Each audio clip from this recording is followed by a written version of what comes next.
say in the UK, from what I perceive. Yes.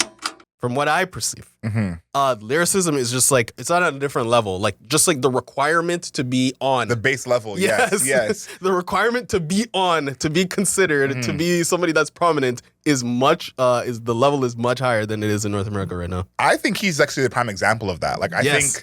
Because he's like a regular.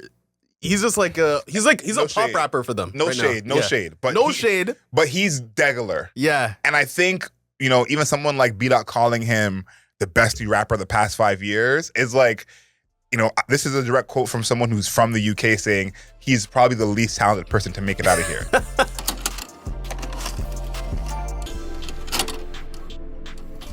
Good afternoon, beautiful people. This is another episode of Album Mode. We review a new album every single week. We look at the lyrics, the production, the overall aesthetic of the album, and how the album fits into the context of that artist's career. For all my people watching on YouTube, make sure you like this video, subscribe to us, and leave us a comment. Let us know how wrong we always are. My name is Adriel Smiley, a.k.a. AdrielSmiley.com, a.k.a. Adriel Smiley Official, a.k.a. The Godfather, and we're here with His Royal Highness, a.k.a. The Bunny, a.k.a. No Longer a Munch, King Grant. What's happening, people? We're back. This time, it's with Central Cee. Cat Rush greatness. Central Cee, well, I would say, I want to preface everything that we're doing. Yeah, preface. Do you say preface or preface? Preface. I'm a preface person, but preface everything with the fact that we started this podcast reviewing UK rap. UK hip-hop is in the DNA of Album Mode's existence, right? So we have a claim. We have a claim to be reviewing shit like this. But I've been looking forward to Central Cee dropping, I think this is his debut album. It's not even his debut album. It's his third album. Is he calling it an album? No, so here's the thing. Is it the album mixtape thing, or this is actually his third album. Okay. You know exactly what I'm talking about. No, I know. Especially UK hip-hop, they have this really. Well, UK hip-hop actually makes mixtapes. Yeah, they actually do. Yeah, they actually make mixtapes. They actually make mixtapes, but they're really staunch about like, this is the album or this is the mixtape, right? Because I think, I can't remember who we reviewed a year ago or a couple years ago where they're like, this is actually my album and it's the serious music, even though I've been in the game for like 6 years. But yeah, this is Central Cee's third studio album. And I've been looking forward to this for a while. And we even talked about this with KP. Yeah. About Central Cee. We're like, yo, Central Cee has got to do something. There's got to be a next move, It can't just be the singles. Like, there's got to be something else. Yeah, KP was excited for this. He's big Central Cee. I've been happy to talk about this because he's probably the most unique artist we've seen in UK hip-hop ever. And not from a sonic perspective. I think sonically, he sounds like some other people who we'll mention, of course. But I think just from what his career has become. And, I think it's interesting to go back to where Central Cee started, or at least where we started hearing about Central Cee. Because you calling this his debut album is part of what I think is interesting. He has a line on this project, we'll talk about it later, where he says, I'm not really a newcomer though, but I accept it nevertheless, which is referencing when he won that award in 2021. And he said that in 2021. So in 2021, he said he's not a newcomer. This is now 2025. Yeah. So it's almost like he's getting this credit and this push of being like a new artist in a way where we see about Sabrina Carpenter, how she's getting, Best New Artist nominations. He's in that ilk when there's nothing really new about him. And I think it's different because Sabrina Carpenter, a lot of people do know she was out before. Yeah. It's like, I wasn't listening to her, I know she existed. Especially people on our side of the border in North America, they're acting as if he's a brand new artist.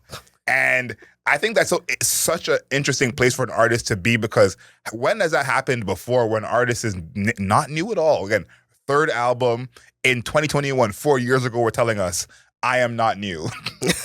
When's the last time this happened when an artist has been so not new and everyone's treated them as if they're new? Can you remember a time like that before in hip hop or music? Because I can't really think of a time where it's like we're treating them like they're a new artist.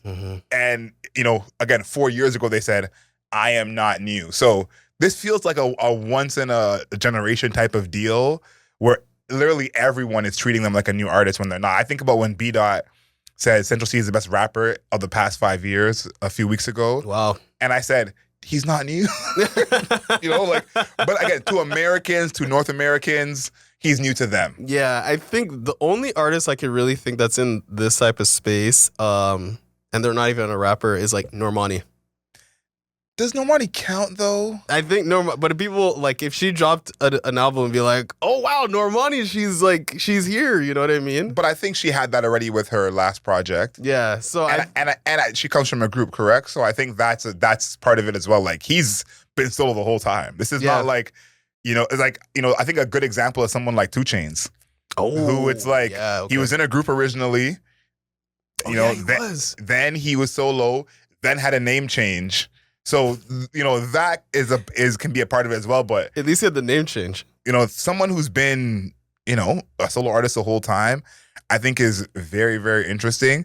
When was the first time you heard of Central Cee? And why I'm asking you is because it's almost like blind to me of when did he become this like social media superstar in North America. Mm-hmm. I can't really remember what that moment was. Because I've known about Central Cee for a while. So what was that moment for you when I remember at least heard of him or he became like prevalent in the scene to you? What was kind of that first Central Cee moment for you? I'm trying to scroll back because it was a while ago now. I think it was the yellow. Hold on a second. This is a great question because I actually I was not expecting this. Maybe commitment issues. Okay. Commitment issues. Right? It's the orange cover. Yeah, commitment issues is like the time that's I guess 2020-ish, 2021. Yeah, 2020. 23 years ago, so 2022. Yeah, so that was it. That was the beginning. Where he first of all he looked very different back then.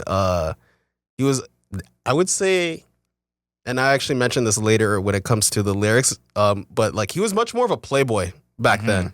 Curly hair. All the songs were about being a guy trying to woo somebody or relationship trouble. Very Drake-esque, I would say. And yeah, so it was like a different vibe. Now he's, I would say, more braggadocious, slightly more tough. Yeah. But the loverman playboy thing has receded, and he's just more prominent as himself. And I think he raps more about what it was like when he was coming up versus before it was like, oh, this is such a, I have commitment issues. I can't do this. So, it was different. It was a little bit different back then. I think that's a good thing to mention about him. For me, the song that I always think of when I first was like, oh, Central Cee is here is Day in the Life. Okay. That was from the same project as Commitment Issues. But I remember when he kind of came to prominence, and it's funny when you look at that cover of Wild West, he's throwing up West Side with both hands, how he's standing. But see the different hair, like the different, it's very much a young boy aesthetic he had going on. And Central Cee fans in the comments let me know, I was never a big Central Cee fan. He was like one of those rappers, he exists, he's in the ether, but you're not really listening to him. And if he did a freestyle on like a SBTV or one of those, then you might tap in, but usually I wasn't really tapped in. But I remember him being a trap rapper at that point, like talking about trapping. And so when Commitment Issues came and he became more of this playboy, I was always like, where is this coming from? And it was interesting because usually it's the other way. You say, okay, you're a playboy, now you're trying to act hard. What's this? He kind of felt like it was backwards where he was trying to act hard. You see Wild Wild West, the cover, you see how he was moving before. And then he said, that's not working for me. I'm a civilian now. Yeah, I'm a civilian. I think one thing with the difference between, I would say, North American hip hop and UK hip hop is that people who are making UK hip hop, like the prerequisite is there's 2 prerequisites. That'll be hard as fuck. Yeah. And also you have to be a good rapper. Like the skill of putting the words together is actually so important over there. Yeah. Where I would say North America is being de-emphasized. We're in a way that is just like reducing the lyricism, where that the production is actually the most prominent thing. Say in UK, from what I perceive. Yes. from what I perceive, lyricism is just like, it's on a different level. Like, just like the requirement to be on. The base level, yes. The requirement to be on, to be considered, to be somebody that's prominent is the level is much higher than it is in North America right now. I think he's actually the prime example of that. Like, I think... Because he's like a regular... He's just like a no pop rapper for them. No right shade, now. no shade. But shade. But he's degular. Yeah. And I think, even someone like B-Dot calling him the best new rapper of the past 5 years is like, this is a direct quote from someone who's from the UK saying he's probably the least talented person to make it out of here. And it's like, to see how he stacks up against the newcomers in America, he can hang with anybody who's newcomer out in America. And it's like, we've been saying this for basically the start of this pod when our first review ever was Unknown T. But we've been saying the UK makes better music than America. Yeah, we're like, they have better, the rappers are just better. Yeah, we're saying across the board, but definitely in rap, the rappers are just better. Yeah. And I think he's a great example of that because in the UK, he's not seen as like a standout in the same way. In America, he's become very popular. He's seen as, again, one of the better new rappers. I think in the UK, there's a lot of guys who we reviewed or not reviewed who they're like, he can't hang with those guys. Yes, exactly. And I think like how much people revere his ability in America is kind of the example of that because everyone... It's damning with faint praise almost. No, it is. And again, this is no shade, but I spoke to a bunch of people who I know from the UK today to get their thoughts to that. Listen, I'm a Canadian civilian, okay? What do I know about this UK hip hop? I'm obviously a huge fan. If you know me well, I'm a huge UK rap fan. But I said, let me see what the people who are really from it, what they feel, what they're saying. And no one who I messaged was into the album. Wow. If I'm being real, a majority of people haven't even heard the album. I agree. I did the same thing. I asked my UK cousins. Go ahead. And I think that's so interesting because it's really like such an American way that they think they're the center of the universe that it's like, we never heard of this guy. He's our guy now. He's cool. And I bring that up because he has a lot of lyrics on this project that are like for Americans and about Americans. Okay. And about American things. And we've reviewed a bunch of UK rappers on this stuff. We've reviewed our Heady One project, Dave, Unknown T. Hopefully we're reviewing Skepta later this year. The list goes on and on. But those rappers don't have as many kind of nods to America in their lyrics. No, they keep it pretty local. Yeah, it's usually the opposite. You hear people, they're making references to soccer players, talking about like Vinicius Jr. and shit like that. You think it's like people here do not, well, if you're a soccer fan, you know who Vinicius is, but your average has no fucking idea. But how many American rappers are soccer fans? True. And I think that's like a good thing to bring up is this album is riddled with those lyrics. And, that's part of what this album, became and is as we talk about, the sonics of it. I think that's great to sprinkle over everything is that he seems to be aware that he is like the UK rapper to America. Yeah. Like in the UK, I think there's a bunch of people who people would have ahead of him for sure. And it's almost like a if you know type of deal where if you're an American and you say, yeah, I'm a big Central Cee fan, the real UK rap fan or the person from the UK is going to be like, I bet you are. It's one of those things. So that I think is very interesting where he kind of has those parts. And then the last two things before we get into the production, his shots at Aitch. Oh, see, here's the thing. Let me Go ahead. I did the same thing as you. I had, my UK cousins. Everybody knows that I have these 3 lovely UK cousins I'm very connected to. And I asked them, have you heard the it was mum in the group chat. You have a group chat? It was mum. Not a word, not a sound. Wow. So I asked them straight up, I'm like, yo, what's going on? Have you heard the album? How come nobody's talking about what's going on? Everybody, haven't really heard it. But they would say, I heard Aitch's diss track against Central Cee. So it was definitely an interest. And then I did listen to it because I was like, okay, I knew that it existed, but the level of importance was getting it had fallen into a disarray. Because I'm talking about the album, they're talking about the diss track. I'm like, is Central Cee more important than Aitch? And they're like, not really. That's what I was going to say is like, Aitch is someone who I feel like I was late to. I became a fan of Aitch maybe like 2019, 2020. And right when I became a fan, I was like, this guy's actually popping in the UK. Like in a year, like And he's one of those people who I think Americans, Canadians have no idea who he is. But over there, he's arguably bigger than Central Cee, and it might not even be close. Mm-hmm. Like, he has like hit songs very, very often and is like respected as a rapper's rapper.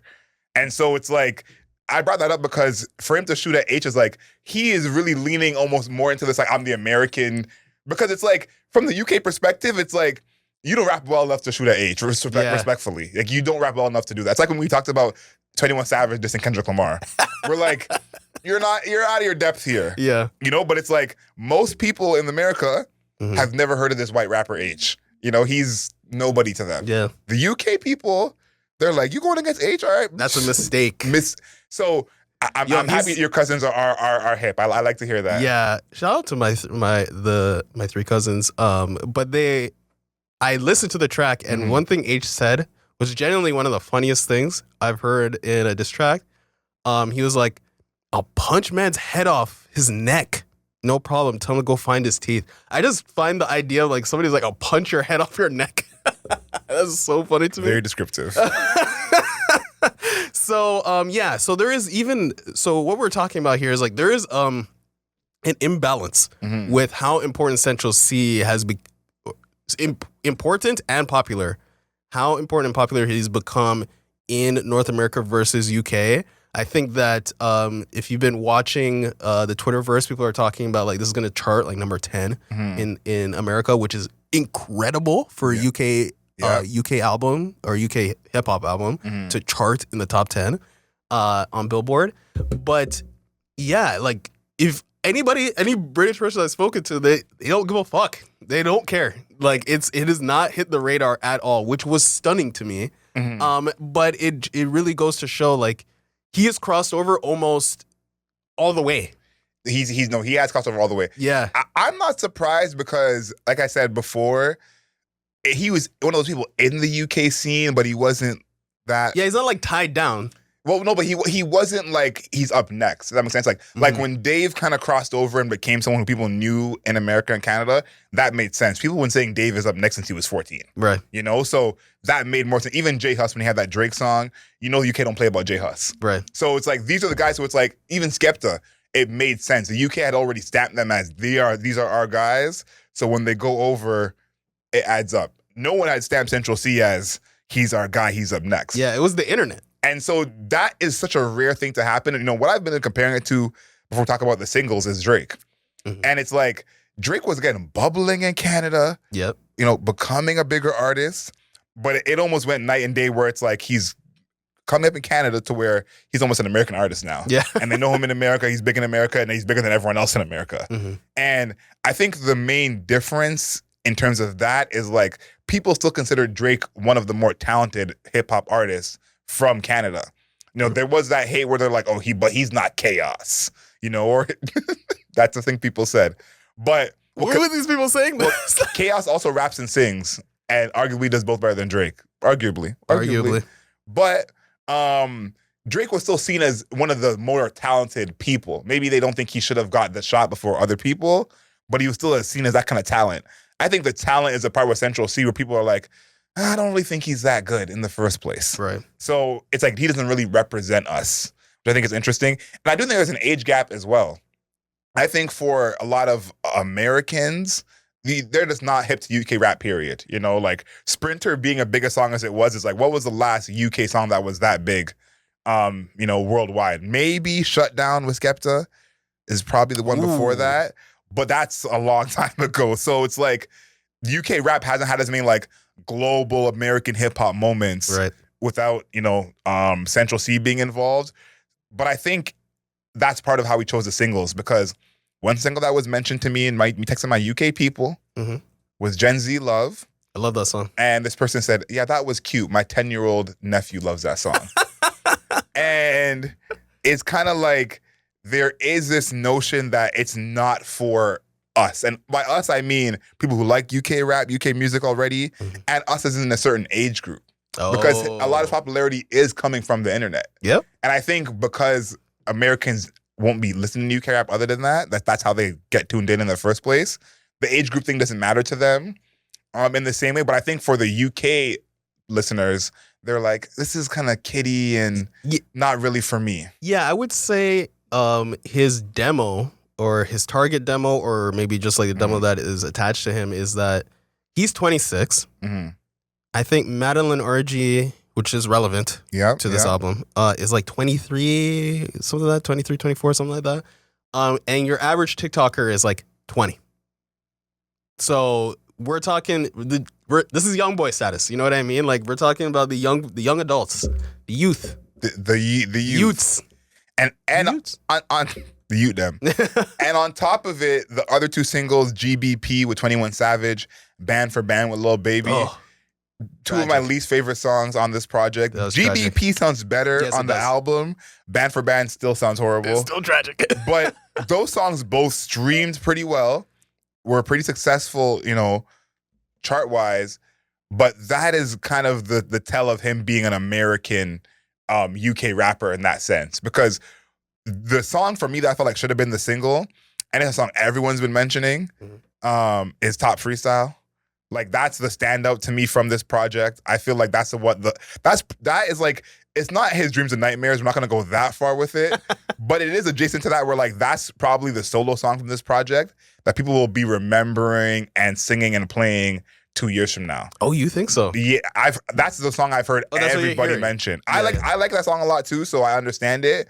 But I think that song I hear everybody mention of like that's the one. Like once I got to that song, I was like, this album's gonna be good. Yeah. So it's like that to me is I feel like he could have made that a single, but it may be not for again his demographic in the sense of he's going worldwide, because to me this Top Freestyle song sounds like, I don't want to say basic, but it sounds like a song I've heard from many UK rappers before. Yes. Do better, who can rap better. And he did his version of it. And I think this is like where he surprised me on this project because I didn't have high expectations. This album was better than I expected. I already give that away.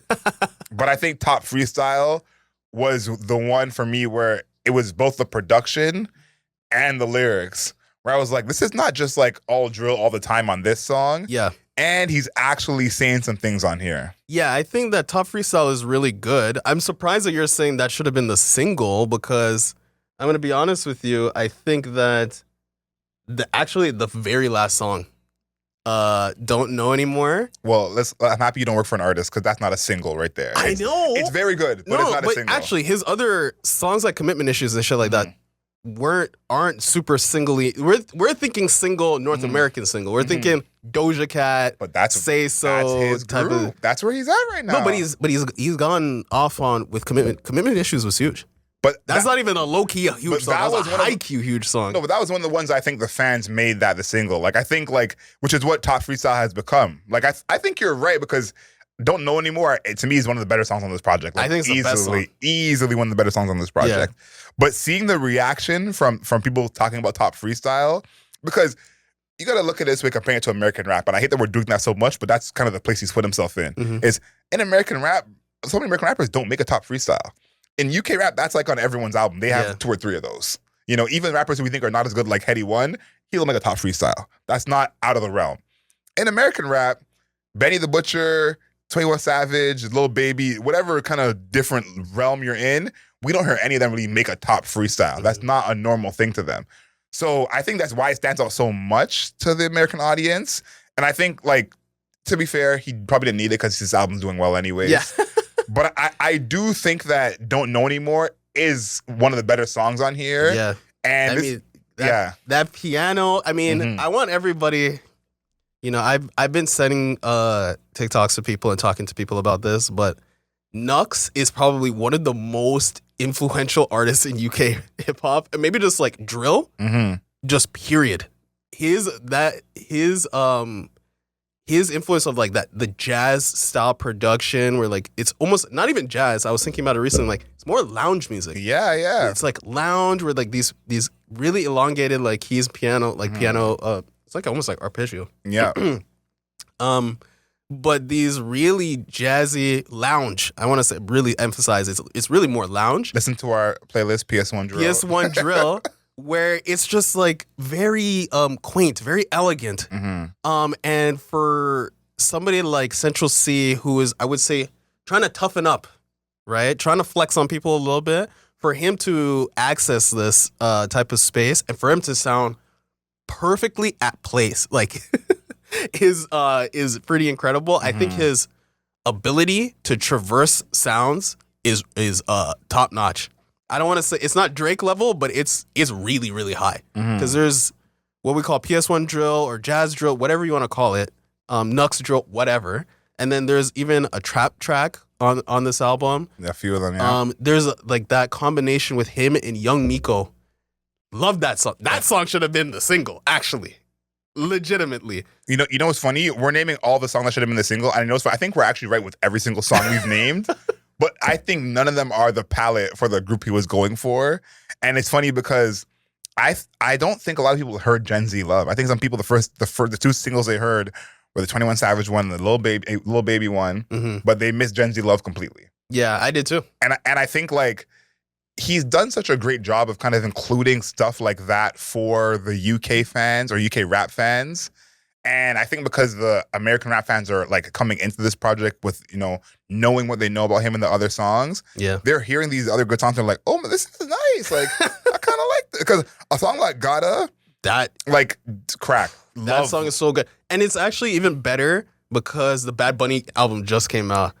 So it's a true through line. You just go from the Bad Bunny album and it's like, okay, it's Central Cee. And then it's like, wait, hold on a second. These people out here in Puerto Rico are doing some real shit.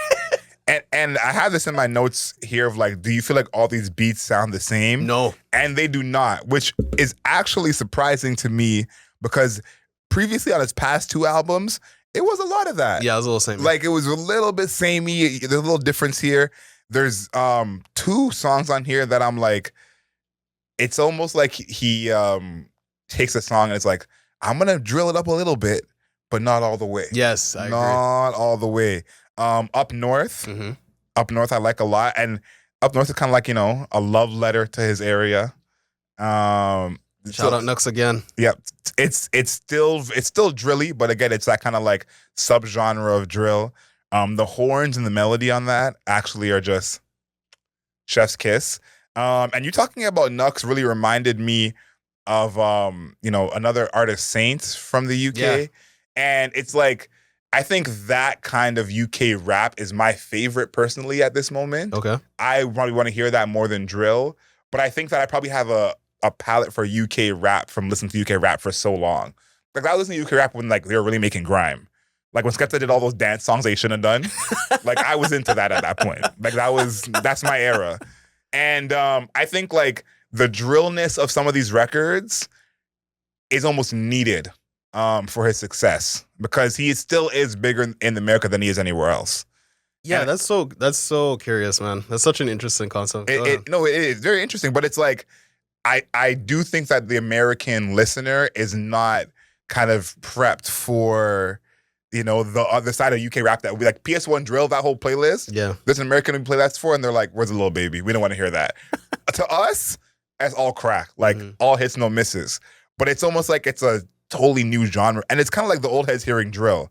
Like now, drill is almost mainstream. Where old head hears drill, is like I probably have drill that I can find that I like. Right, and it's like, but to some people, like drill is like as far as they'll go. But the sub drill that we're talking about, like the lounge calm drill, is probably not enough for them. And then Now We're Strangers. This song I really, really like. I have lyrics for this song later. This is, again, talk about songs that could have been a single. This is another one I think could have been one. But you know what this really reminded me of? And I got shout out to your boy, Pop Smoke. This reminded me of what Pop Smoke. That's what I was thinking too. Okay, perfect. We're on the same page. I was listening to this song. And I think maybe it was 5 Star or maybe St. Patrick's. It was near the top. I think it was St. Patrick's where I'm like, man, I wish Pop Smoke was alive because I think him and Central Cee. Oh my goodness.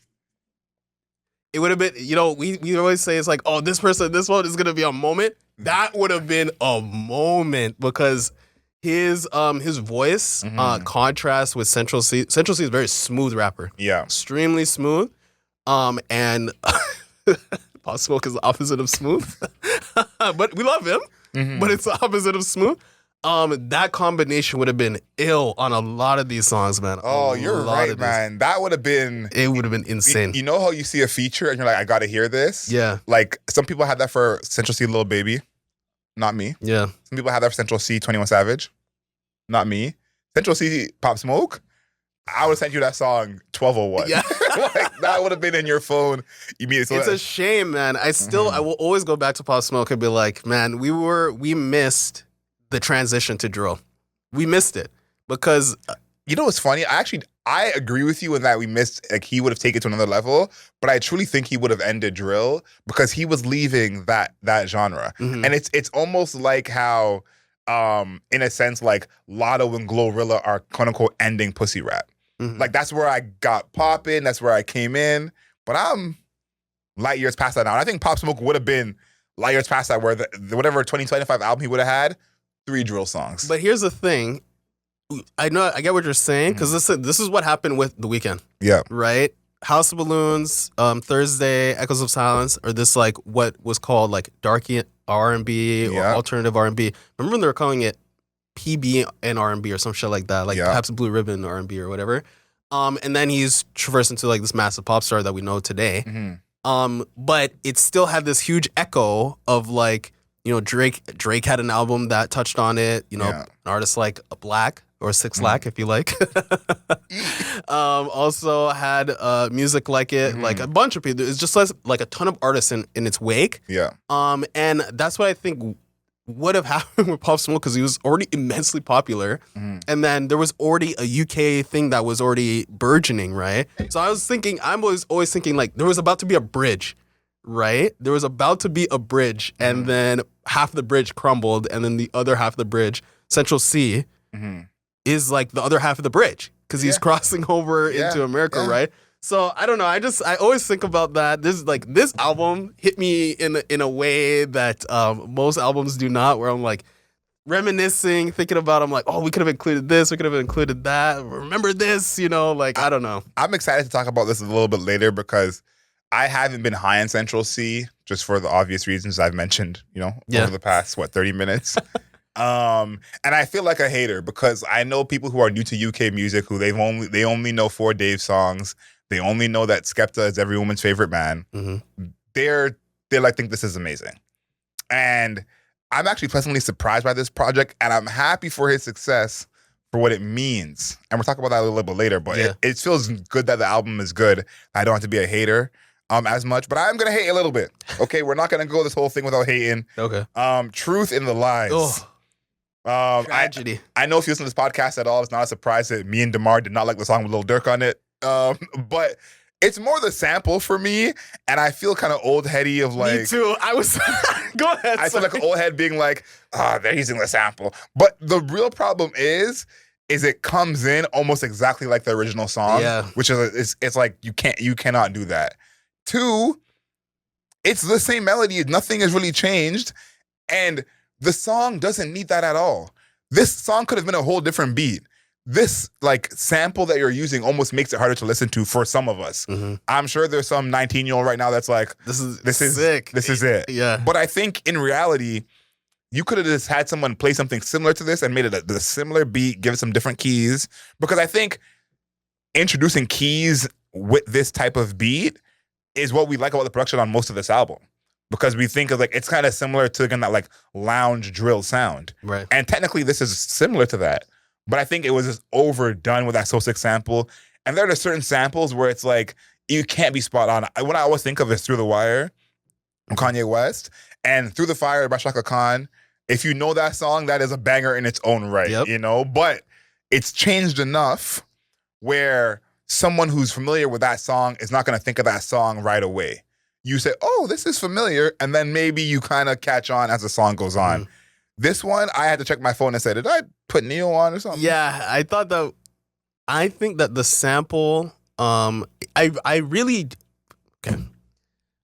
think that I'm trying to prevent myself from becoming the old head type dude being like, oh, like you guys are using such obvious samples. It's a hit song already. Like you guys not even doing anything creative with, right? Those are the things that I thought about. And then I was trying to think about, why do I think that way when it comes to the samples? Because you've mentioned this before to me, where it's like sometimes you really like the sample, even though it's a throwback, and then there's sometimes you just like you can't stand it. And I've really been trying to figure out why, what is happening, And I think when the sample is, it's not obvious because I'm like, I know where the song is from, but obvious in the sense of like, it's unadulterated. Like they don't change it. No, like there's no chop and screw, nothing is reverse, nothing, you're not only pitch using down, Yeah, you pitch it up, pitch it down, only use 2 parts, like 2 seconds or 3 seconds, 5 seconds, right?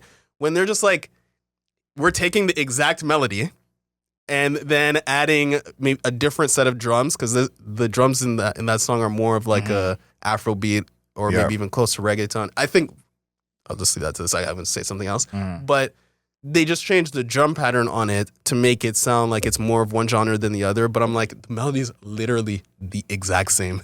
Is the reason why I think it's just, it feels a little bit lazy. It is lazy to me, and I think because again, I come from the digital golden age, the blog era, where everyone's rapping over everyone else's songs. So hearing another song and hearing a different voice on it is not a problem inherently. And that's why we talked about, like, sometimes we like it, sometimes we don't. But a song I always think of is Villmatic by J. Cole when he raps over Devil in a New Dress by Kanye West before Rick Ross was on it and, blew everyone's mind.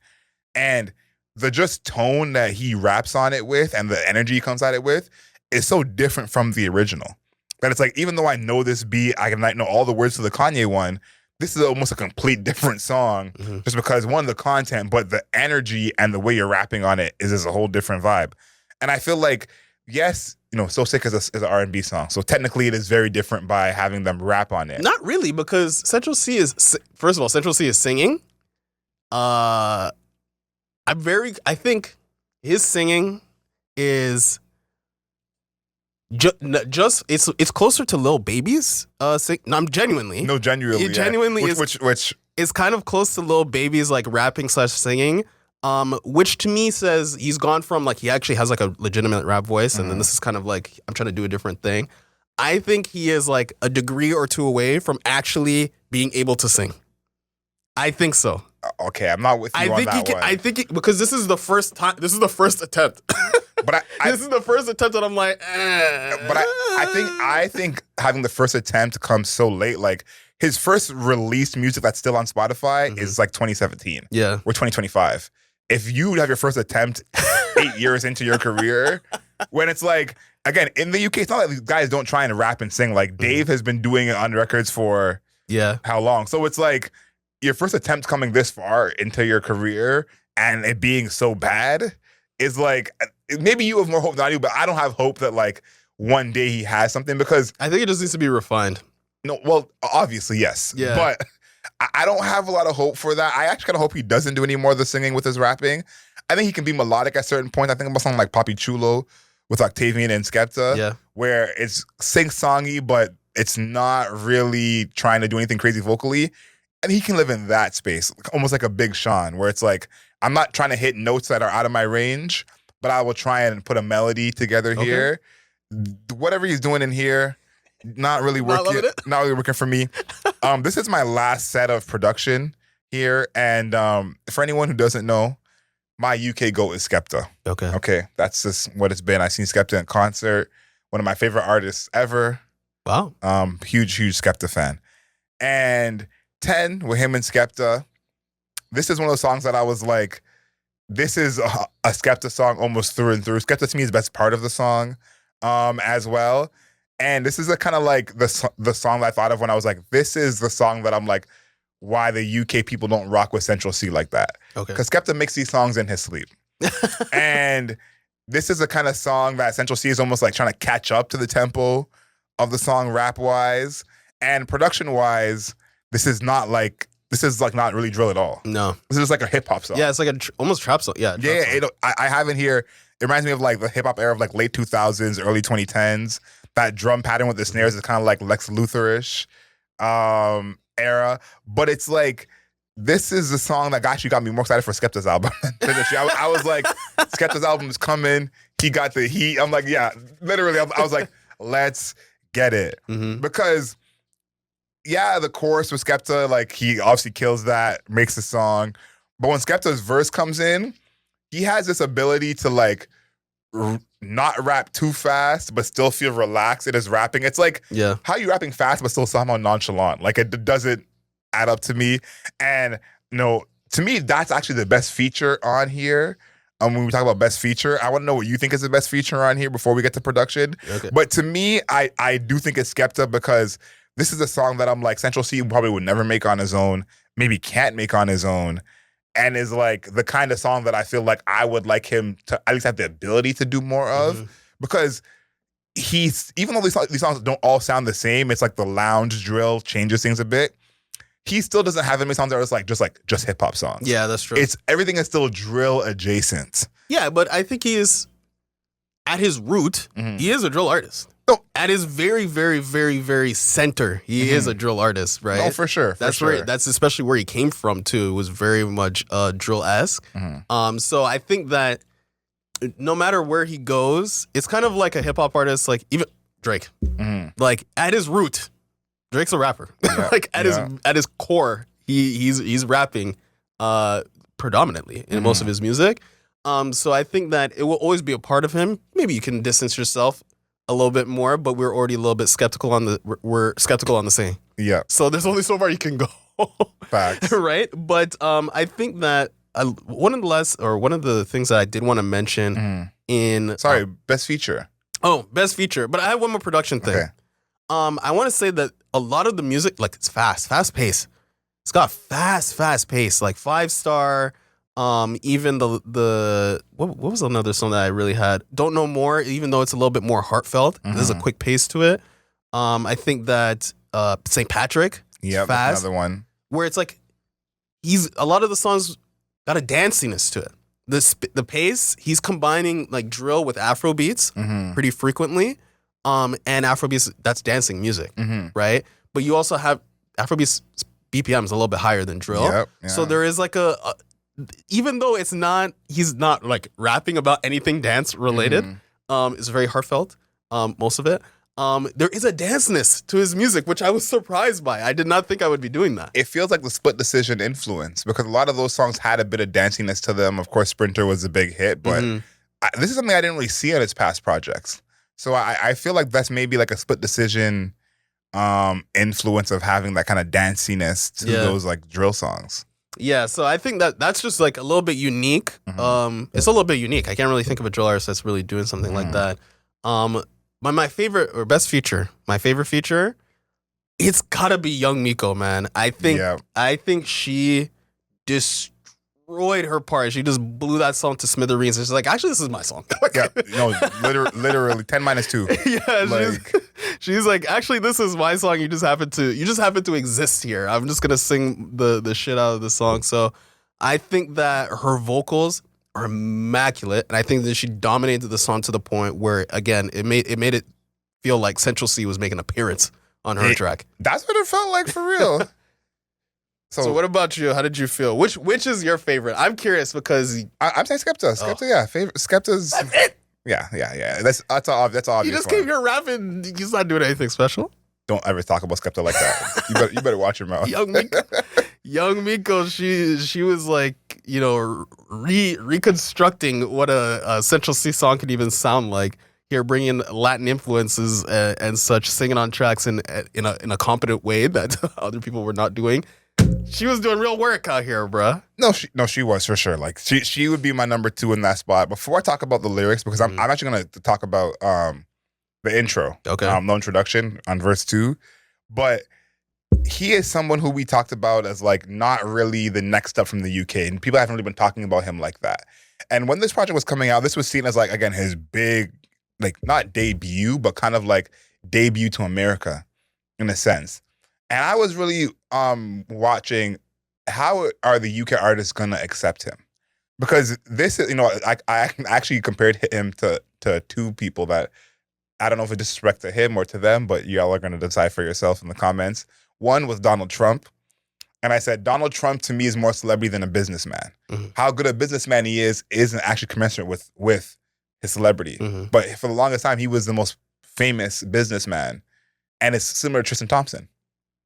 For a lot of people, Tristan Thompson is one of the few NBA players they can name. Oh, okay, I got you. How good he is doesn't really add up to that. It's like someone might name LeBron, Kobe, and then Tristan Thompson. And one of those names obviously doesn't belong.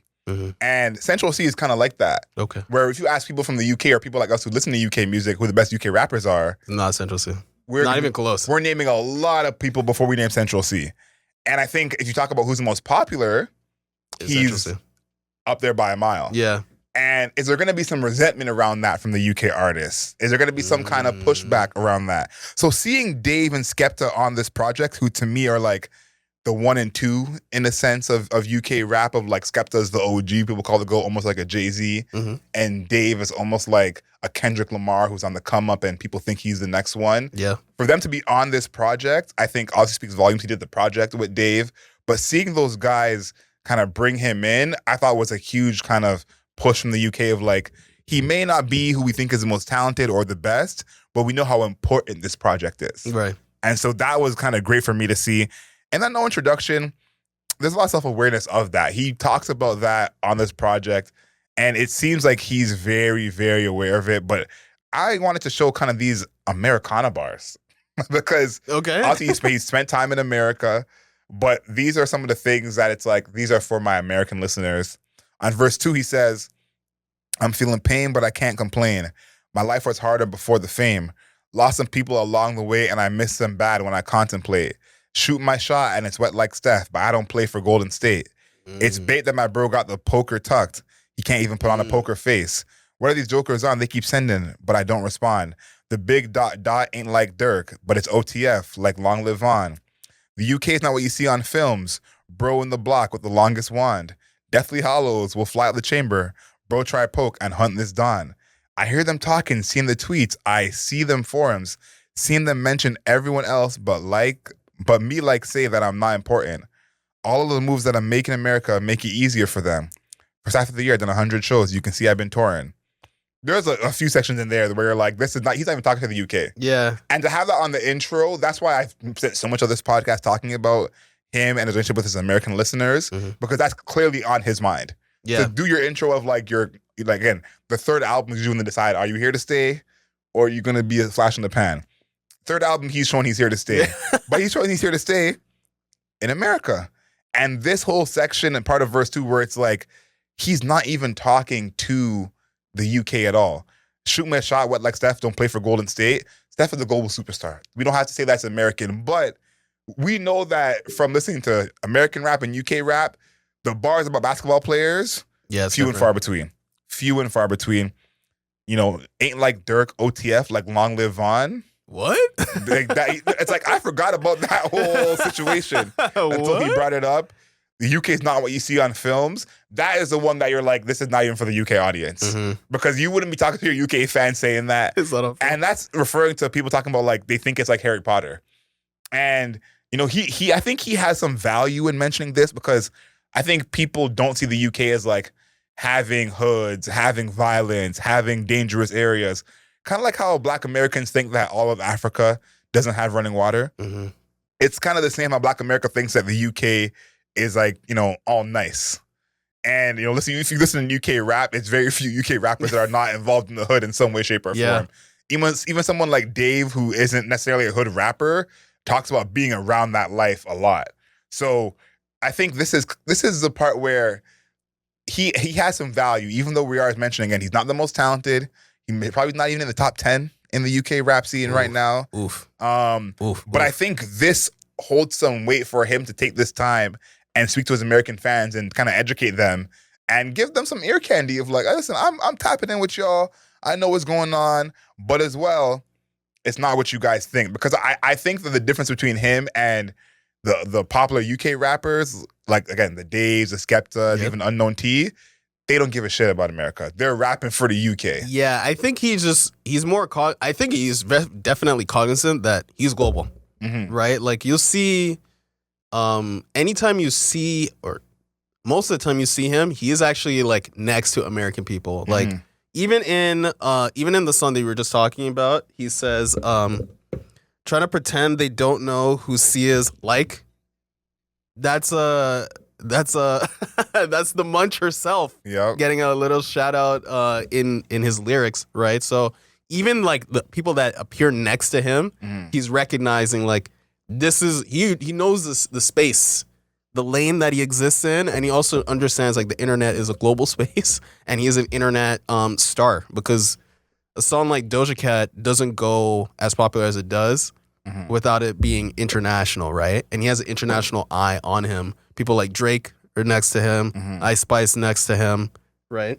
And then you got people like 21 Savage is next to him.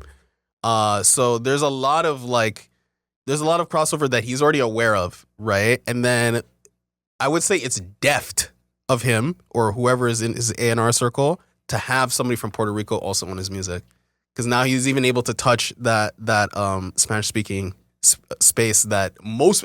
I don't even know if a single other UK artist is even touching that. I feel like Dave had some like Spanish sounding songs on this project, but maybe not full language. Yeah, so shout out to his A&R though. Like his A&R is making all the moves that it's like you want an artist to make in terms of growing their popularity, and he's doing it without it seeming like cheesy or corny. I think the one that was closest was the Ice Spice move, because in reality, the other UK artists who are quote unquote on his level would never do a song with someone like Ice Spice. Yeah, that was a little suspect. But it's like you're popping online, I'm popping online. Let's make it happen.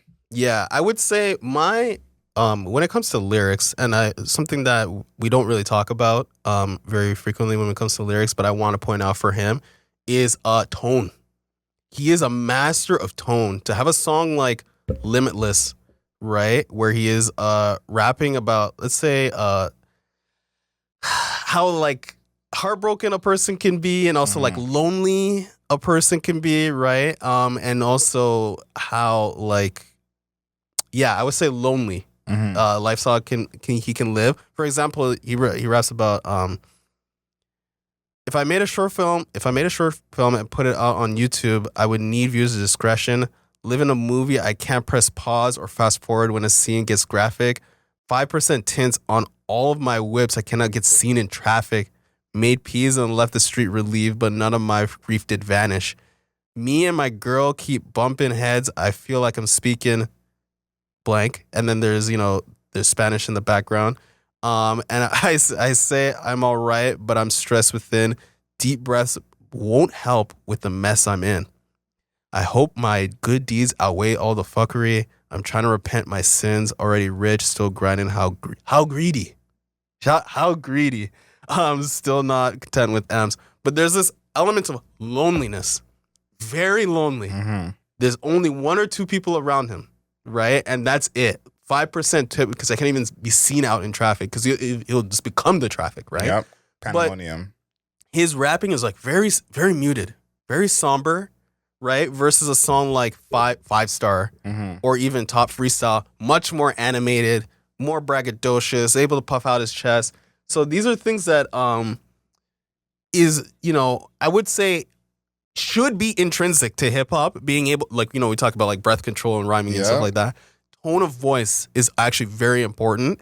And he's able to do that. And I think if you think about the previous albums and the previous work he's done, I think he's able to reach back and touch on, the playboy element, the sad boy element, and bring that here, where you can have like a 1 and 2 songs like a Limitless or even Don't Know Anymore, where it's a little bit sadder, it's a little bit more somber, and he's able to shift tonally to match that, but then also have a song like Gen Z Love, where it's a little bit more, I would say more playful, and he's still able to exist in that space too. So I think that his tonality is actually really high. I feel like we never talk about like the tone of somebody's rapping, but he's very, very good at maintaining that. Yeah, he does a good job of kind of going between different sections of himself, like very seamlessly. Now We're Strangers lyrically is a song I want to highlight, and I was kind of almost going back and forth between myself of like, is this what I really want to highlight for Central Cee? All the things he talks about on this album. This is probably his biggest like heartbreak song. Yeah. And I felt him for this one. I was like, damn, like I've been there, brother. So I'm here with you. It's almost like when Drake said, I'm always on thin ice with a thick bitch. And I said, Drake, I understand you. This is like almost exactly the same as that. That's a good double entendre. I like that. No, very, very good. But he broke up with his girlfriend. Apparently, they've been dating since 2022. Yeah. Had a public breakup. Yep. Now, before I even talk about these lyrics, I want to know how many Central Cee fans in America know this even happened. That is my biggest thing. Is like there's a whole different side of the internet that's not even peeping Central Cee who he's dating. That's true. So it's like, not that he shouldn't put on something on the project. I think this is like obviously good to put on the project, but it's like this song can stand alone without the context of seeing that his girlfriend put his business online, and, exposed him for being a cheater. Without any of that context, this song still bangs. Right. And so that's why I think it's like he actually did a good job here, because for some people, this is like maybe the only song they listen to because they were so tapped in online. Like I know people who it's like, I don't know his music, but like I follow his girl on TikTok. And I'm like, Madeline. I'm like, what a world that is. What a world that is. I wasn't one of those people, but I knew about Madeline before they were together. So I was there. I was like, oh, this is very interesting. Like that's kind of wild. I don't know what your algorithm is like. Yeah, but she is never on my algo anymore though. So I don't know what has changed. You chose a side. Yeah.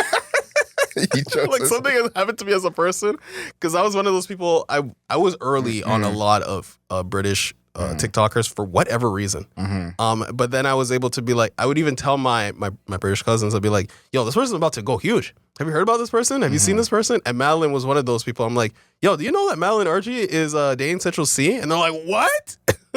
So I was onto that early. Even when it was a rumor, I'm like, the rumors are too strong for it to not be the case. It's kind of like the Drake and Rihanna rumors are like, they're rumors only because you haven't seen a picture of them together. I feel so bad because I'm looking at a picture of her right now, but I promise you, if I walked by this woman tomorrow. She looks like Keira Knightley. She looks like a knockoff of Keira Knightley. She looks like a knockoff of a lot of people. But I'll just let that sit there. Yeah, I was just like, I just feel so like indescript. Like this is just I could totally have met this person and not even notice. Yeah. Well, that's what I would say. The TikTok algorithm, the people that look like that, they're boosting those people definitely.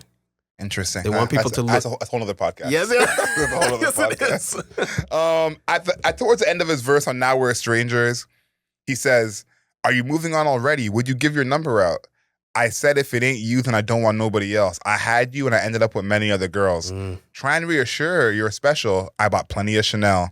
Chased money and succeeded, but with love I kind of failed. Try and buy your love, but you always knew your worth.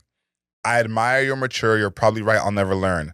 When you met me, I had issues with my trust, you were concerned. You try and help me heal, but ended up the one that's hurt." Oof. I like how he's being so straightforward. And this is kind of like that great writing we say that comes out of the UK. And I like this song because one, it's like he's talking about some real stuff in a breakup that it's like, it hurts. It just hurts and you can't do nothing about it. He said, "Are you moving on already? Would you give your number out?" For any man who ever thought about their woman giving the number out after them, I pray for you. I pray for you. Not a great thought to have. Then he saying, "If it ain't you, I don't want nobody else." We've all been there. We've all been there. Then he says, "When you met me, I had issues with my trust. You were concerned. You try and help me heal, but ended up the one that's hurt." That one right there is like some accountability. Central Cee, snaps for your accountability. Okay, we love accountability in 2025 on the Album Mode podcast. Okay, yes, we got to give extra like 0.5 on the score for accountability. Like that has to be worth something. But I think this is kind of the lyricism and songwriting that comes out of the UK. Like I think if we compare it to the rap albums we've reviewed this year, this is probably some of the best in terms of songwriting we've reviewed this year. But again, we've spent the whole episode saying that he doesn't compare to his contemporaries back home.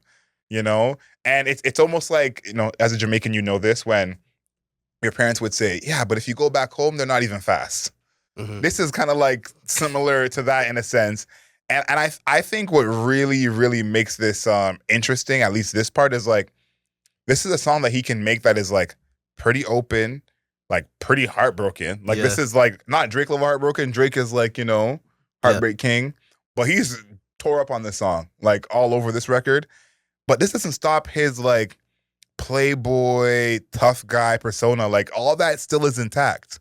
And I think that's like such a fine line for certain artists to have of like, I can still have a whole song where I'm telling y'all how heartbroken I am and I have trust issues and I hurt her.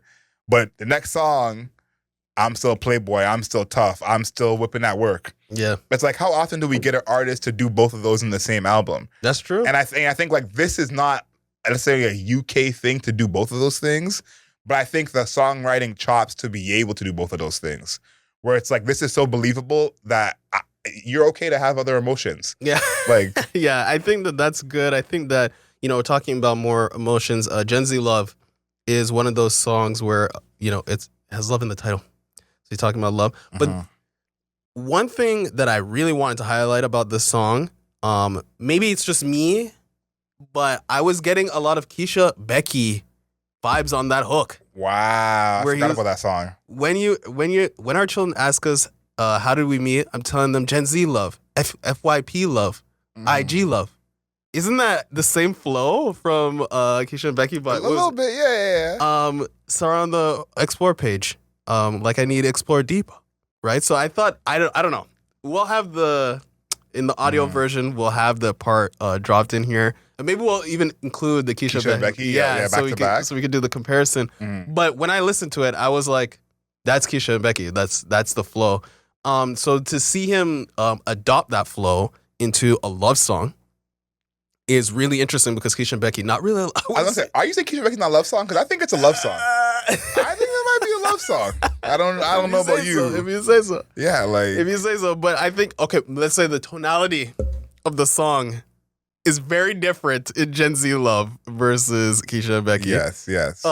So I think that was interesting. But I would say he did bite that flow. He did a little bit biting on the flow, but I liked it. I feel like the correspondence with that production. I remember that Drake fan album that I sent with the 2014 Odyssey, is it called? Yeah.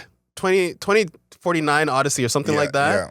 Similar style production where it's like this, like everything is like in reverse and you can feel like he's kind of like standing there and like all the wind is like pulling back on him. And I thought that was cool because, he's talking about it's like soul bearing, right? And he's having like this rewind effect on the music. It's like almost like a rewind on like how he's thinking and stuff like that. Yeah, it gives reminiscent. Yeah. Yeah. So I think that was cool. He's like, verse 2, if it weren't for the algorithm, I wouldn't have found my woman. We're messing around and act like kids. Give me a nostalgic feeling. Took you on all of them trips. Now you got my accountant tripping. Sent you 1,000 roses. Not like your local 1,000 miles I've driven. You ain't even giving me the ick. I ain't even seen the red flags yet. No, I thought that was funny. So I thought that was funny. One thing that he also mentions in the song is American Express. This man loves an Amex card. He's mentioned it on this song, and I think there was a song earlier that I didn't write the note down. This thought just came to me. But he mentioned Amex earlier in the album. Like he said Amex, and then he says American Express in this song. And then, I think it was on Sprinter. He's like, before I let you go into my phone, I'll give you the pin to my Amex. So this guy loves a black card, he's made it to that level now. He's that kind of celebrity. Right. And 2, he talks about getting a $25 million deal on a song earlier. So, he's getting his money up. Like, I can't imagine that's a very common deal in the UK. So, yeah, definitely getting his money up. I just thought it was funny. I'm like, oh, this guy he's really talking about his American Express. Also, he's dropping more technically American bars. Yeah, more. I'm telling you, man. I'm telling you. American bars. So he's definitely playing it up to America. Okay. Do you have anything else to say about the lyrics before we get to the cover? Or do you want to talk about something else? Yeah, I want to talk about what this means for his career and what this actually means for UK rap. Okay. For his career, this is like a big solidifier for him. You know, I think even back to the top when you said, "Is this his first album?" It's like it is. I looked it up. It is his debut. The other ones are mixtapes. I think they're mixtapes now. That's what I'm going with. I think they're mixtapes now. Okay. They're doing that whole thing because when those came out, I don't remember anyone calling them mixtapes. Okay. But I think to a lot of people, it's his first album. And that's the more important thing is like they're going to treat it like his first album regardless. And I think having a first album like this that you surprise so many people with the quality of the project and as well, a lot of people are the first time hearing a full album from you because his past albums didn't really have big features. Right. And on this one, he has big UK features and big American features. Yeah. So we kind of, touches And both. Puerto Rican. And Puerto Rican, touches all the bases. But I think why this is important is because he's the first UK rapper to cross over in this way. I think that in the past, it's kind of similar to Robbie Williams, who's also from the UK, where it's like, you're so big in the UK, people kind of have heard of you. It's like it's almost it's kind of like Bad Bunny, where it's like, but by the time we heard of Bad Bunny, he was already a big star. Yeah, he was massive. There was no come up Bad Bunny story that I heard. Like when I first heard of him, he was breaking records. Yep. And I think like Dave and Skepta are along those lines of like, by the time Americans heard of them, they were already legends to the UK people. Central Cee is the first UK artist where it's like the world is part of his come up. We're all seeing him come up together. So I think that's probably going to help with his career and help with his story. But I think it actually pushes UK rap forward in a way people, I guess, weren't prepared for, because I do think that if people like this album, like there's a lot more where this came from of like great UK rap artists and different kinds of UK rap. Like our first review ever, Unknown T. Yeah. Very different. Very dark, very much more gritty. Yeah. Much more angry. No, like you think he's a trap star? Like Unknown T is really like, he's really from it.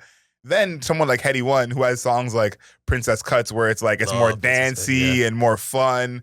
So it's like, or even Stormzy, who we didn't mention at all in this review, where it's like, he's basically doing gospel music now. Yeah, that's you know what I mean? Like, so it's like, I think all those guys on an average make better music than Central Cee. Oof. But it's like, if Americans can like music like this, maybe this can be the gateway into them finding more artists. Because I think that about Bad Bunny we did last week, where it's like someone like, a J Balvin, who it's like, he's also extremely popular. Massive. Not as big as Bad Bunny, but if you were, they did a joint project, it's like you see those two things come together, like Dave and Central Cee did a joint project. Yep. You're like, okay, now we're kind of ingrained in it. So this can kind of be the gateway to the UK rap becoming more mainstream on a global level.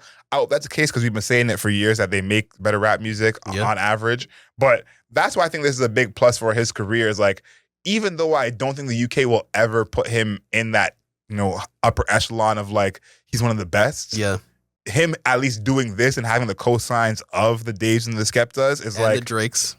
Drake's not from the UK. No, but I'm trying to say that he has the Dave and the Skeptas, and then he has the Drakes, and then 21 Savage. Like, he's got both of the cosigns. No, he has the big American cosigns, but I think like the cosigns from home matter more because his cosigns before were people like Ice Spice. You know what I mean? Where it's like, he was in the Ice Spice category where like, you're viral, you're popping online, but we don't hold any weight to that. I think the weight of like the actual respected artists are co-signing you, that holds more weight, because I don't know if Lil Baby and 21 Savage are those respected artists in the same way. He says a Drake cosign though. No, for sure. But Drake is definitely will co-sign someone who's popping. Drake doesn't only co-sign you if you're good. That's true. Like if you're like, I think Dave and Skepta are more like, if you're not good, we won't co-sign you. Yeah. So it's like Drake co-sign is great, but it's like it's almost like he had to prove that he was good, and this album proves that. Yeah, I think that this is immaculate for his career. I think this is probably the hottest he's ever been. Well, I guess Doja Cat was technically the hottest he has ever been, but he is still. I would say this is hotter than Doja for sure. We're still in the same realm, right? Yeah, we're same era. Yeah, exactly. We're in the same era.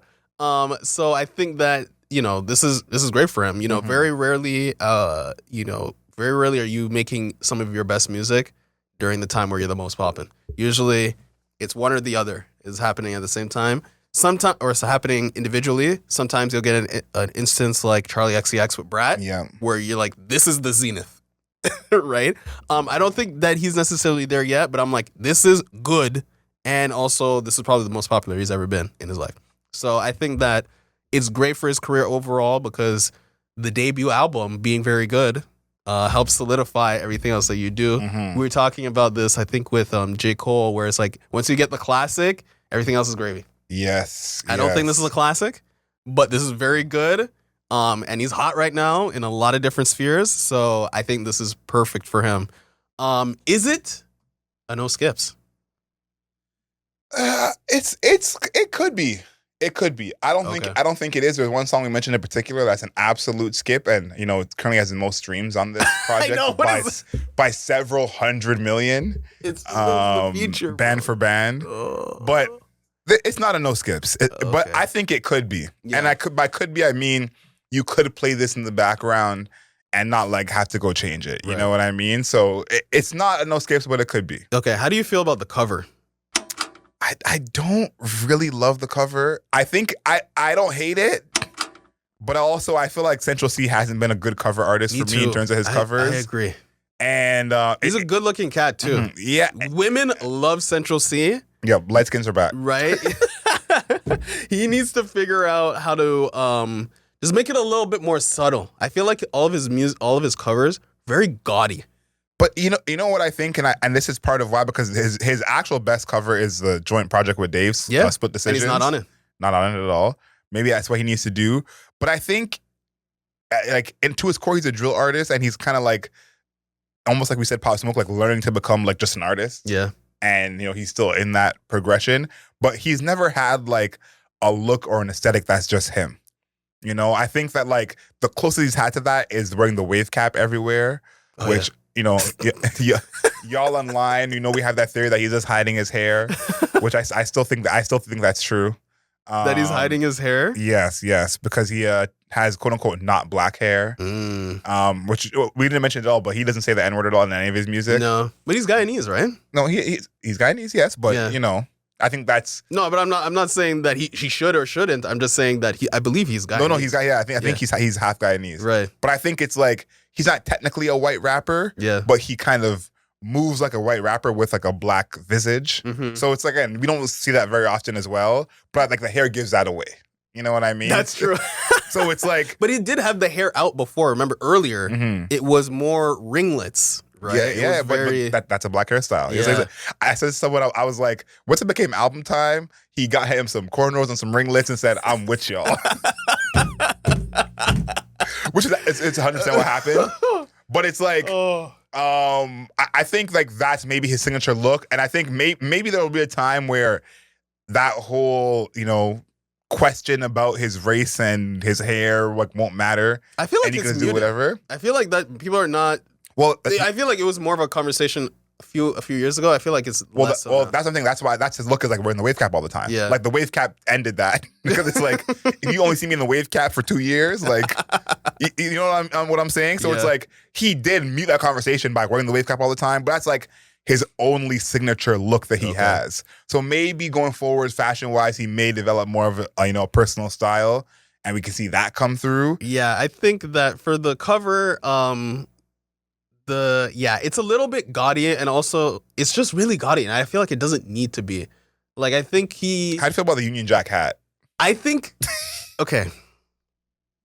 I think it's corny. I'm not gonna lie. Everything we talked about when it comes to the music, where we're like, oh, he's like trying to play to the American audience. He knows that he's like more of a global artist, blah blah blah. And then for him to be very prominently British on this cover, he's got the Union Jack hat. The chain is Queen Elizabeth. I get it. Like, I get wanting to represent where you're from, all that stuff, making it very obvious. I understand. We did Bad Bunny with the chairs on the album cover. Drake has done a cover where he's standing on the CN Tower. I get it. I think what you're explaining though is why I think this is corny. Do the location. It doesn't have to be all over you. You can be in the spot. And that's what I'm saying is like Bad Bunny did it subtly where it's like if you know, you know. Yeah. Drake on the CN Tower. That's a flex, but also it's like, okay, that's in Toronto. It's even more. And that's why I think it's just so corny because it's like, that's Toronto. That's not a Canada thing. Mm-hmm. That's a Toronto thing. Like Bad Bunny gets more subtle where it's like the Caribbean can relate. Yeah. It's not just Puerto Rico. But like, think about this cover. If Drake did the same thing and it was John A. McDonald on the chain with a Canada flag rings and a Canada flag hat, that would look ridiculous. And it's like, and why I think it's corny because it's like, North Americans are so blind to UK music and hip hop that it's like it almost doesn't even exist to them. Like he's the first UK rapper they're really aware of. You know what I'm saying? So to them, they're like, he has to do this. I wouldn't know he's from the UK if he didn't do this. Yeah, I can't tell from the accent. You see what I mean? So it's like, but in reality, it's like if Drake did this on Thank Me Later and it was again John A. McDonald, Terry Fox on the Shade. Oh my God. Canadian, we would be clowning him. Yeah, we would. So it's like when you talk about your cousins not listening to this or people I know not listening to this, it's like as a UK person, it's hard for you to respect this move. But as people from the outside, you're like, thank you for letting us know you're from the UK. I know what I'm getting into. So it's like, I think for his career going forward, the main thing I'm interested to see is like, will he stay on the like, I'm here for the Americans? Will he die on that hill? Right. Or will he eventually try and win the UK over in a sense? Now, he doesn't actually need them, I don't think, because he's doing very well without, and he already has the cosigns. He has the cosigns, but I think it's more symbolic than anything. And I wonder how that will change going forward because we've never seen an artist like even someone like Drake, because again, Drake is like the Canadian version of this in a sense. Like Drake he had his beefs in Canada, but he was kind of respected in the city as an artist before he blew up. You know, I don't know if Central Cee had that same respect in his own city before he blew up. He kind of blew up elsewhere before he blew up at home. Yeah. So very, very interesting. Yeah, we'll see. I think that Are you gonna cop the vinyl? That's the last thing we gotta know. I was about to ask that. Okay. I'm like, am I gonna cut the vinyl? It's a maybe. It's a maybe. I think I don't know. Maybe if there is if the record is like has a specific color or something like that, then I will. But if it's just like the typical black vinyl, maybe. That's a maybe, and I'm leaning no, but maybe. What about you? This is a no for me. Okay. The cover is just such the cover is doing him dirty. I'm not gonna lie to you because the music is actually pretty good. The music is actually pretty good, but it's also like I don't think I have any UK rap on vinyl right now. I don't think I have any UK rap on vinyl. Either. So it's like T. Put your shit on vinyl instead of cassettes, bro. What the fuck? Yeah, and it's like that's the thing. This would not be the first one. Like you know what I'm saying? Like if I was gonna get some UK rap on vinyl, like you know, Skepta probably has 3 albums for me that I would get first, then some Dave. You know, maybe some Stormzy I'm not too big of a fan of, but like I got Pink Panther still. Okay. And Arlo Parks? Not UK rap. I know it's not rap, but I'm still UK. I'm still in there. Yeah. And I have Brat. I'm in there, okay? But the hip hop people, the hip hop sphere, you need to put their shit on wax. Literally, we invented the term on wax. Yeah. Put it on wax so we can actually own it and have it on display. Okay. Now, the almighty and the all-encompassing score. Adriel, what are you giving Can't Rush Greatness by Central Cee? I think this is a 7.5 for me. Okay, wow. Yeah, I like this project way more than I expected. Me too. Like, Me too. It's funny. We had a conversation a few feet from where we're sitting right now about this album and how we were not excited for it. Another gentleman was excited for it, and we were not. But 17 songs, 48 minutes. I could probably listen to like 15, 14 of these songs multiple times and feel good about it. Yeah. And I think on a project this long, that's done pretty well. I like most of the features they actually add to this record. We got the new Skepta in there. I'm here for the new Skepta. That's okay. Watch your mouth. But 7.5 for me. There are a couple things that are drawbacks, but I think on its face, the album is actually good. Me too. And the context that we have of listening to UK music, listening to UK rap, and comparing it to American rap kind of helps him in this case. Because I think if he was almost, back in his older era where he's making music just for the UK, it's a completely different album. Yeah. And it's like using the context of like who he made this album for, what's the purpose of this project, he actually achieved that, I think. So I think he did a good job. 7.5 out of 10 for me. Okay. For me, Can't Rush Greatness by Central Cee. I'm going to go with my heart and what I came in here with. Say 8.5. Ooh. I think this is very good with obvious drawbacks.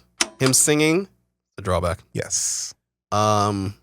His collab with Lil Durk and Lil Baby, they're missteps. I think it's just like you're trying to appeal too much to the fandom versus just make good music. So music's actually very good. And also you're very popular. You don't need to pander. You don't have to pander. Yeah. You can just reach over, but just on the strength of the art. Yes. Right? You can just find people that are good in your sphere artistically, grab those people, and it will draw the Americans. But the young Miko feature, fire. I'm a fan. Yeah. Puerto Rico's doing a number on me in the past couple of weeks. I went and followed her on Spotify. Me too. I was like, I gotta tap in. I was like, you got me. You know, this is like when Don Toliver appeared on Astroworld, where I'm like, yo, let me tap in on this artist. I need to know. So Young Miko, that was huge. 21 Savage, I think did pretty good. So the features were good. Skepta, you love it. I'm okay on it. But I love his tonality shift. I like his lyrics are fun. The flows are good. We didn't really talk about his hooks. His hooks are a little bit long. Yeah. A little long. Almost too rappy. Yeah. Which is odd to say because then we're also saying, you know, in the UK sphere, he's not really that complex of a rapper. But in North America, we're like, you're over rapping your hooks a little bit. Yes. So I think that the hooks are, you know, back and forth. But the production is really good. I think the tonality and being able to understand the emotions of his songs is really very strong. And that's unique for a rapper, to be very strongly connected to the emotionality of your music and for it to not sound like it's a force. Like you can, a song like Gen Z Love could have been made by, I don't know why it popped in my head, but like a Lil Wayne making a Gen Z Love where it's a song that's very heartfelt. Like you can be like, okay, this is the heartfelt song. Yeah. You know? Versus for him, it's just like another song that like he can just maneuver. So it's an 8.5. I think this is very good. It seems like nobody in the UK is going to listen to it. Which is wild. But everybody in North America, because again, this is going to chart in North America and chart well, like in the top 10. So we're listening to it. And I think it's very good. So 8.5 out of 10. I'm a little bit stunned by how good it is. I'm not gonna lie to you. Yeah, I'm kind of surprised by your score. I do think this is one of those ones where we're surprised that it's as good as it is. Yeah. And we also haven't had like an extremely solid rap album yet this year. And so I wonder how this is going to age once we hear more of the songs that come out this year, or more albums that come out this year of like, we were in a time, you know what I mean? Like, that's kind of what I'm thinking about is like, are we going to be like, in January, we thought this was so good, and then now by October, it's like, it's okay. It's okay. Because I think there's probably 10 albums that came out last year that are better than this, just in hip-hop. So it's like, we're just, you know, it's early. We're warming up in terms of the year of good hip-hop, but I do think we got some great things coming, so. It was better than the Schoolboy Q album. Okay, you're absolutely insane. I think so. No, not at all. I know you don't, but I not do. even close. Did you have the Schoolboy Q as number one? Yeah, not better than Schoolboy Q. Like, I thought of albums that are not even on our 10s. Like, Freddie Gibbs' album, I think, was better than this. Like, there's albums like that it's like are not even on our 10. That it's like, you know. Okay, we'll see. Glorilla, Flo Milli. Like, there's a lot of albums like that I think are better than this. Oh, project. the biggest drawback on this album is it's too long. It's a little bit too long. Like, I think there's just too many songs. Like, the length of it, I think it's like 49 minutes, but there's 17 songs, bro. What the fuck? Bro? And I think, too, it's like, these songs don't all sound the same, but this is why I talk about like what the year is going forward. It's like the bar was low of what we expected from him, where it's like these songs are not like crazy different. Yeah. You know, it's like they're not the same as I thought they would be, but it's like they're not that different. So still good. 7.5 for B. 8.5 from you. In the comments, let us know, please, and thank you. Is this too high? Is this too low? Have you actually listened to it? Yeah, and all my UK people, all my Central Cee diehard fans, I don't know what you think. I don't know if Central Cee diehard fans exist, but I want to hear from them. What do you guys think of this project? Were you disappointed? Were you pleasantly surprised? I would like to know. Make sure you find us on YouTube at Album Mode. Subscribe to us. Like this video. Of course, leave us a comment. Let us know how wrong we always are. Please, on your podcast platforms, leave us a rating and a review. 5 stars, not a single star less. And then follow us on all our social platforms. Album Mode Pod on Twitter, Album Mode Pod on TikTok, Album Mode Pod on Instagram. And until next time, know yourself, know your worth. Later days.